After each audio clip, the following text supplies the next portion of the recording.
Mandeep and I are going to take a few moments, and Troy is going to jump in as needed, and go over a couple of possible challenges or questions that you all may have before even initiating this or as you get through the first unit.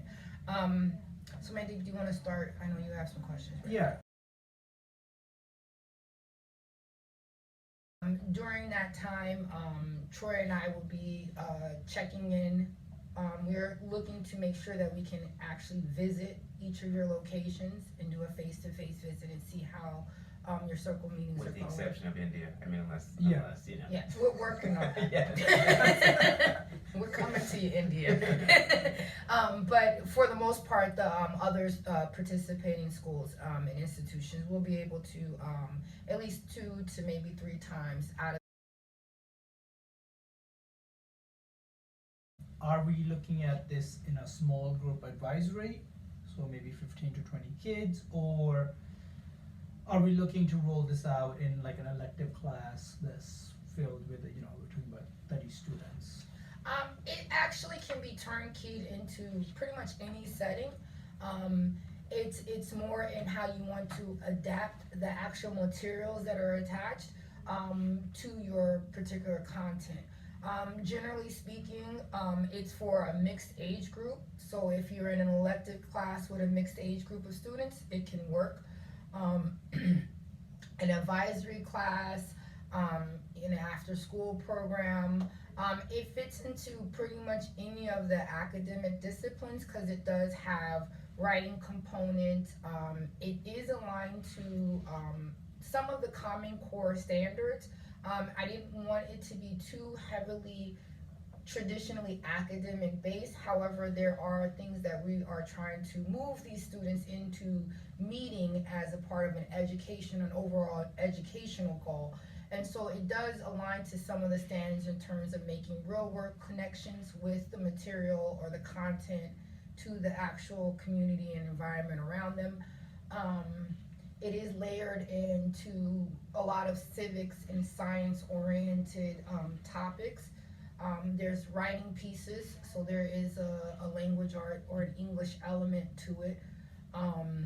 It's computer technology. The students will be participating in creating, public service announcements, different technological pieces to it.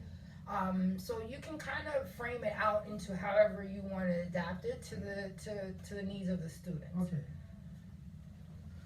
Next question. So this is the big one. How are we going to track the information? What good data should we have ready, or kind of at the end, you're also doing a dissertation, so this is a pilot, to convince others. What information do we need to give you, or what information do we need to collect from the students? And that's an excellent question. That also serves in part to the professional learning community that we're trying to establish with our pilot participants. So the educator or justice keeper, as well as the participants, will have reflection pieces along with each unit, as well as rubrics to assess their progress within that understanding of that unit. So if we're talking about environmental justice, they will kind of gauge themselves in the beginning and say, this is where I am in terms of the topic, this is what I know about, some environmental issues or what have you. And then after you complete the unit, then you and the participants will then reassess themselves about how this has turnkeyed into them either learning more about the topic, being more engaged. Where are they in terms of that trajectory towards activism? Is this the subject or the interest matter that's going to now propel me into looking towards the future as this is my career goal, this may be my area of study. Connect each participating school with interview. It's a program that the United Nations designed, which allows students to track their service hours. It's like a service resume. Okay. So all of the work that they do within the pilot, they'll get set up into that system. It tracks them from 14 to 2024. Yeah. So they'll be able to track, even after the pilot is over, their service work, and we'll be able to see how they're taking the information that while they're in the pilot, as well as what they do with it afterwards. And they can access that through something called the My Diplomat app. Okay. The My Diplomat app, it's an app, it's based on a Model UN simulation, but within the Model UN app, there's a link to create an account for the user in what Terry referred to as Interview. And then to your point, Interview is beautiful, not just for this project. Think about when a young person transitions into high school or when they transition into college, along with their application or even a job. It's like, look how great I am. Look at all the stuff I've done in the community. It kind of just, it's a lovely way to create a user profile for your non-academic work in the community. It's fantastic. Additionally, as a part of my dissertation, the framework for the curriculum falls under multi-age communities. And these are community schools who are generally under-resourced or underfunded and are looking for curriculums that are broader in scope so that they can actually teach to a broader age group without needing the funding to isolate first, second, third, what have you. So there is existing research out there, and one of the areas where the curriculum fills in that research is that there's a gap in terms of the type of curriculum these schools have or the instructional tools that they have at their disposal, right? They're usually resourced through outside organizations that help fund and provide information or projects for the school, like UNICEF, UNESCO. However, the greatest need that they have is to actually have a concrete curriculum from start to finish, right? And on various different themes or different topics that they can have in their repertoire curriculum, and then they can keep recycling with their students so that they are better informed of how to educate and move them into the current standards and practices in teaching. And the research has found that these schools have been more successful at, one, increasing student achievement, but also moving their students into social change type of professions and areas of studies. So there is quite a bit of research to support the potential success of the curriculum.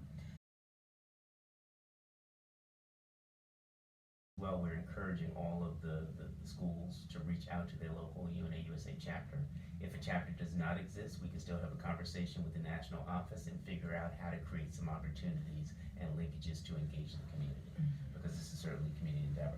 I wanted to return to a couple questions too. I don't know if you were finished with your questions, but I wanted to ask, is the curriculum sequential in that you have to move through, I know this is a pilot, but do we have to go chapter 1, chapter 2, chapter 3, chapter 4, or can you jump around and just do it as you want? No, you don't have to follow it in a sequential order, with the exception of the first 2 units. Because the first 2 units set the foundation for how you want your circle meetings to continue, and the agreement, again, the community agreement is basically our set of values that we agree that we're gonna uphold every time we meet together. So if I only feel safe when one person is talking at a time, then we're all agreeing that we're gonna value that, because we want you to participate in this meeting every single time. So we're gonna put that on our community agreement. We're gonna all sign to it as we go through. If we need to add to it, we're gonna add to it. And instead of us having to break up the group, and we're gonna say, hey, you guys, we're gonna follow our agreements and we're gonna just stick to that, right? And it makes the students, what I found, when you're not directly addressing that they're doing something wrong, right? You don't want to punish their speech, right? And that's generally what it is. Yeah. It's not a disrespect. It's just, I'm very passionate. This is how I feel, right? And so language sometimes becomes an issue, and you brought that up. I'm a little bit, with my older students, I always tell them there's a way, when we're passionate in our story, we tend to tell it the way we're feeling it. But then we sometimes say things because we want to be personally disrespectful about what's happened. We're gonna avoid the personal disrespect, right? When you're passionate, you're going on, you're gonna give me the conversation. I'm not gonna break that.